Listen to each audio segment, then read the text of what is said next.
মানে ভেঙে ভেঙে ব্যাখ্যা করে করে আল্লাহ তাআলা এই কথাগুলো আমাদেরকে কোরআনে শোনাচ্ছেন। এই অনুষ্ঠানগুলি এভাবেই হাসরের ময়দানে হবে।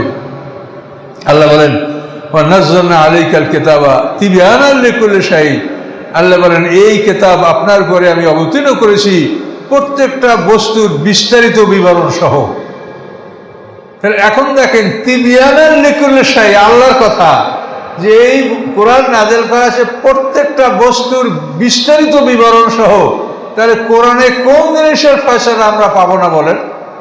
এই জন্য আল্লাহ রাসূল বলেছেন মান লাম ইয়াতাগান্না বিল কোরআনে ফালাইসা মিন্না, কোরআন যার জন্য যথেষ্ট নয় সে আমার উম্মত নয়।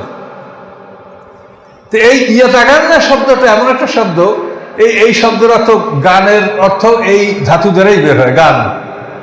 এখন অনেকে এই আয়াত হাদিসের অর্থ করেন যে কোরআনে যারা গান না করে, অর্থাৎ গানের সুরে যারা কোরআন না পড়ে তারা আমার উম্মত না। এই তর্জমা কিন্তু এক শ্রেণীর আলেম এটার দ্বারা করছেন।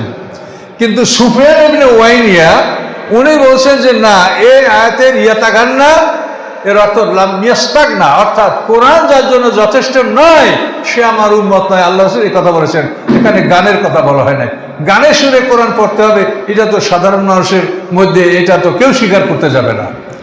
গানের সুরে কোরআন পড়লে তো আমাদের ঘৃণা আসে যে এইটা এই লোকটা এরকম সুরে কোরআন পড়বে কেন। কিন্তু হাদিসের এই শব্দটা এমনই একটা শব্দ যে এই শব্দের যে মূল ধাতু, এই গান অর্থটাও এই ধাতুর থেকে বের হয়, আবার মানে যথেষ্ট হওয়া এটাও এই শব্দ দ্বারা ব্যবহৃত হয়। কিন্তু সুফিয়ান ইবনে উয়াইনিয়া একজন খ্যাতনামা মুফাসসির, উনি বলছেন যে না, এখানে লাম ইয়াতাগান্না শব্দের অর্থ মান লাম ইয়াস্তাগনা, অর্থাৎ কোরআন যার জন্য যথেষ্ট নয় আল্লাহ রাসূল বলছেন সে আমার উম্মত নয়।